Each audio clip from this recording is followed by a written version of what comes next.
Master minds commerce చదవాలనుకునే 10th inter విద్యార్థుల తొలి ఎంపిక. నమస్తే. ఆంధ్రప్రదేశ్ మద్యం కుంభకోణానికి సంబంధించి విచారణలో రోజుకో షాకింగ్ విషయం బయటకు వస్తుంది. ట్విస్టుల మీద ట్విస్టులు కనిపిస్తున్నాయి. చెవిరెడ్డి భాస్కర్ రెడ్డి అలాగే వెంకటేష్ నాయుడు వీళ్ళిద్దరిని అరెస్ట్ చేశారు. రాజకేశ్వర రెడ్డి ఎప్పుడు అరెస్ట్ అయ్యాడు. ఈ కేసులో ప్రముఖ పాత్ర పోషించారు వీళ్ళు. అయితే వీళ్ళకు ఒక మీడియేటర్ ఉన్నాడు. వాళ్ళ ఆదేశాల మేరకు నడుచుకున్నటువంటి ఒక కీలకమైనటువంటి వ్యక్తి ఉన్నాడు. ఈ మద్యం స్కీమ్ను మొదటి నుంచి కూడా ఫాలోఅప్ చేస్తూ వాళ్ళకి సహకరిస్తున్నటువంటి వ్యక్తి ఉన్నాడు. అతన్ని అదుపులోకి తీసుకొని అతని వాంగ్మూలాన్ని రికార్డు చేస్తే సంచలనమైన విషయాలు బయటకు తీసుకొచ్చాడు. కట్టా ప్రణయ్ ప్రకాష్ అతని వాంగ్మూలం ప్రస్తుతం మ్యాజిస్ట్రేట్ ముందు రికార్డ్ చేశారు. ఎలాంటి సంచలన విషయాలు బయటకు వచ్చినాయంటే, మద్యం తయారీ కంపెనీల నుంచి, సరఫరా కంపెనీల నుంచి తీసుకున్నటువంటి ఆ లంచాలు మొత్తం, ఆ ముడుపులు మొత్తం కూడా ఎక్కడ దాచిపెట్టారు, తర్వాత ఏం చేశారు అన్నీ కూడా పూసగుచ్చినట్టు క్లియర్గా అధికారుల ముందు చెప్పేశాడు, కక్కేశాడు, మొత్తం ఒప్పేసుకున్నటువంటి పరిస్థితి ఉంది. ఆ ప్రణయ్ ప్రకాష్ తన వాంగ్మూలంలో ఏం చెప్పాడంటే, ఏదైతే ఈ ముడుపుల రూపంలో తీసుకున్న డబ్బుల్ని జగన్మోహన్ రెడ్డి గారి తాడేపల్లి ప్యాలెస్ ఉంది కదండి, ఆ ప్యాలెస్కి కూతవేట దూరంలో అత్యంత సమీపంగా ల్యాండ్ మార్క్ అపార్ట్మెంట్ అనేది ఒకటి ఉంది. ఆ అపార్ట్మెంట్లో 312వ ఫ్లాట్ నెంబర్ని ఆ ఫ్లాట్ని అద్దెకు తీసుకుని ఈ డబ్బులు మొత్తం కూడా అట్టపెట్టిల్లో చేర్చారు. ఆ ఫ్లాట్ని అద్దెకు తీసుకుంది ఇతనే, ప్రణయ్ ప్రకాష్. చెవిరెడ్డి భాస్కర్ రెడ్డి, రాజకేశ్వర రెడ్డి వీళ్ళందరూ, ప్రణయ్ ప్రకాష్ నువ్వు 312వ ఫ్లాట్ నెంబరు అక్కడ అద్దెకు తీసుకో, అద్దెకి తీసుకున్నాక మన వాళ్ళందరూ కూడా వచ్చి నీకు అట్టపెట్టెల్లో డబ్బులన్నీ ఇస్తూ ఉంటారు. ఈ మద్యం కంపెనీల నుంచి వచ్చినటువంటి డబ్బులన్నీ కూడా ఇవి ఆ రూమ్లో భద్రపరచు, జాగ్రత్తగా భద్రపరచు, తర్వాత మేము చెప్పినప్పుడు అవి మేము ఎవరికి ఇవ్వమంటామో అప్పుడు వాళ్ళకు అందజేయని చెప్పి చాలా క్లియర్గా చెప్పారు. అయితే ఈ డబ్బంతా కూడా ఎలక్షన్స్లో 2024 ఆంధ్రప్రదేశ్ ఎన్నికల్లో వైసీపీ అభ్యర్థులకు చేరవేయటం కోసం దాపెట్టారు.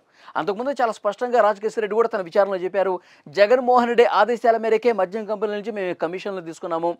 ఎన్నికల్లో మన అభ్యర్థులకి లాభం కలిగే విధంగా, మన పార్టీకి ఫండ్ రూపంలో ఉపయోగపడే విధంగా ఈ డబ్బులు మనం ఉపయోగించాలని చెప్పి జగన్మోహన్ రెడ్డి గారు నాకు చెప్పారంటూ రాజకేశ్వర రెడ్డి కూడా గతంలో విచారణలో ఒప్పేసుకున్నాడు.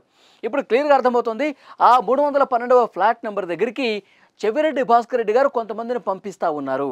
ఈ ప్రణయ్ ప్రకాష్ అనే వ్యక్తి ఏదైతే అట్టపెట్టెల్లో డబ్బులు వచ్చినాయో వాటన్నిటినీ కూడా ఆ మనుషులకి ఇచ్చి వైసీపీ అభ్యర్థులకు అందజేసిన పరిస్థితి ఉంది.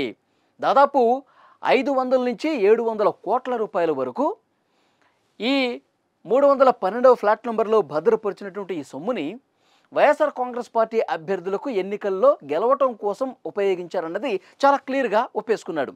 ఇంకొక ముఖ్యమైన విషయం, దాదాపు 1000 కోట్ల రూపాయల వరకు ఆఫ్రికా కంట్రీస్కి వెళ్ళిపోయాయి అని పెద్ద ఎత్తున చర్చ ఉందండి. ఎందుకంటే లోక్సభలోనే తెలుగుదేశం పార్లమెంటరీ పార్టీ నేత లావు శ్రీకృష్ణదేవరాయలు గారు చాలా స్పష్టంగా చెప్పారు, దుబాయ్కి, ఆఫ్రికా కంట్రీస్కి తరలించేశారు సార్, మా దగ్గర ఆధారాలు ఉన్నాయి, విచారణలో చాలా సంచలనమైన విషయాలు బయటకు వస్తున్నాయి, ఆంధ్రప్రదేశ్ మద్యం కుంభకోణం చాలా పెద్దది, ఢిల్లీలో జరిగింది చాలా చిన్నది అని చెప్పి పార్లమెంట్లో ఆయన మాట్లాడిన పరిస్థితుంది. అప్పుడే రాష్ట్రం మొత్తం కూడా ఒక్కసారిగా షాక్ అయింది. ఇప్పుడు బయటకు వస్తుంది ఆఫ్రికా కంట్రీస్కి ఏ మేరకు తరలిపోయాయన్నది. టాంజానియాలో, ఆఫ్రికా కంట్రీస్లో జింబాబ్వే కావచ్చు, టాంజానియాలో ఇనుప ఖనిజం పరిశ్రమను ఏర్పాటు చేయాలని పెద్ద ఎత్తున ప్రయత్నాలు జరిగాయి.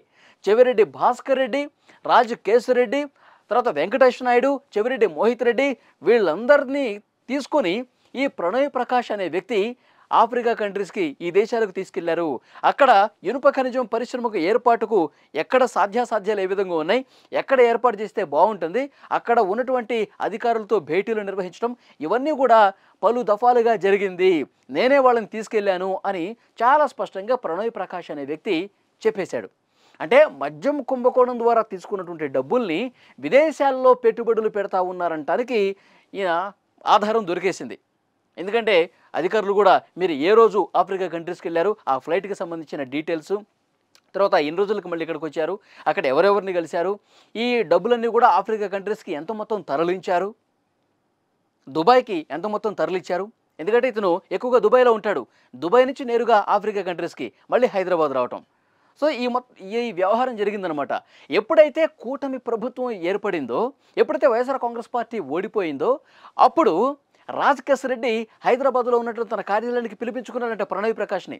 చెవిరెడ్డి భాస్కర్ రెడ్డి, కేసిరెడ్డి ఈ ప్రణయ్ ప్రకాష్ని పిలిపించుకొని మనం ఓడిపోయాం కాబట్టి మనం జాగ్రత్తగా ఉండాలి, నీ ఫోన్లు ఏవైతే ఉన్నాయో పూర్తిగా నాకు అందజేయి, నాకు సరెండర్ చేయి, 3 లక్షల రూపాయలు నీకు తీసుకో, ఫోన్లు కొత్త ఫోన్లు కొనుక్కో, నువ్వు వాడినటువంటి ఫోన్లన్నీ కూడా నాకు ఇవ్వు అని చెప్పి తీసుకొని on the spot Pranay Prakash ఫోన్లన్నీ కూడా ధ్వంసం చేశాడు రాజకేశ్వరరెడ్డి.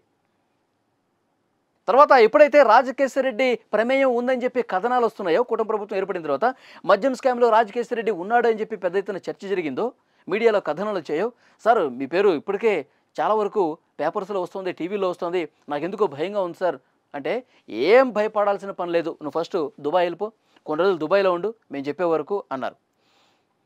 తర్వాత కొన్ని రోజులు దుబాయ్లో ఉన్నాడు, తర్వాత మళ్ళీ వచ్చాడు, మళ్ళీ వెళ్ళిపోదామన్న క్రమంలో ఈ ప్రణయ్ ప్రకాష్కి సిట్ నోటీసులు ఇచ్చింది, విచారణకు పిలిచింది.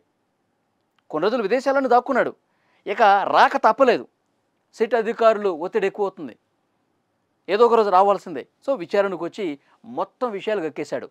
ఇక్కడ 312 ఫ్లాట్ తాడేపల్లి ప్యాలెస్ దగ్గర ఎంత డబ్బులు పెట్టారు, ఎవరెవరికి ఇచ్చాడు, తర్వాత ఆఫ్రికా కంట్రీస్కి ఎంత మొత్తం పోయింది, అక్కడ ఏం చేయాలనుకున్నారు, ఇవన్నీ కూడా పూసగుచ్చినట్టు క్లియర్గా చెప్పేశాడు. సో రాజకేశ్వరరెడ్డి ప్రమేయం చెవిరెడ్డి భాస్కర్ రెడ్డి ఆయన తనయుడు చేసింది, ఇది మొత్తం జగన్మోహన్ రెడ్డి గారి డైరెక్షన్లో జరిగిందనేది చాలా స్పష్టంగా క్లియర్గా పోలీసులు ఆధారాలు సంపాదించారు. సో చూద్దాం, ఎందుకంటే రోజుకు ఒక కొత్త విషయం, సంచలనమైన విషయాలు బయటకు వస్తున్నాయండి. మొన్నటి వరకు చెవిరెడ్డి పేరు లేదు.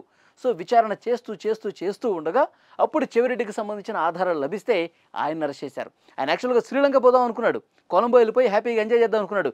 ఎయిర్పోర్ట్లోనే బెంగళూరులో పట్టుకున్నారు సిట్ అధికారులు. లుకౌట్ నోటీసులు ఉన్నాయి కదండి. సో డెఫినెట్గా అక్కడ ఎయిర్పోర్టు ఇమిగ్రేషన్ అధికారులు ఎవరెవరు ఎయిర్పోర్ట్లోకి వస్తున్నారో వాళ్ళకి క్లియర్ ఇన్ఫర్మేషన్ ఉంటుంది, ఎవరి మీద కేసులు ఉన్నాయి, లుకౌట్ నోటీసులు ఉన్నాయి, ఎవరిని అడ్డుకోవాలి, వాళ్ళకి సమాచారం ఉంది. సో అందుకే చెవిరెడ్డిని ఎప్పుడైతే కొలంబోకి వెళ్ళిపోదామని ప్లాన్ చేసుకున్నాడో ఎయిర్పోర్ట్లో నుంచి ఆంధ్రప్రదేశ్ సిట్ అధికారులకు సమాచారం ఇచ్చారు, ఆయన పట్టుకున్నారు, అరెస్ట్ చేశారు. సో ఇక్కడ క్లియర్గా మనకు అర్థమవుతోంది, వాస్తవాలన్నీ కూడా బయటకు వచ్చేస్తున్నాయి. ఎన్ని వేల కోట్ల రూపాయలు దోచేశారు, ఏం చేద్దాం అనుకున్నారు, ఇది మొత్తం కూడా బయటపడిపోతుంది. రేపో మాపో కీలక సూత్రధారులు ఎవరు ఆదేశాలు ఇచ్చి స్కామ్ చేశారో వాళ్ళు కూడా అరెస్ట్ కాక తప్పదు.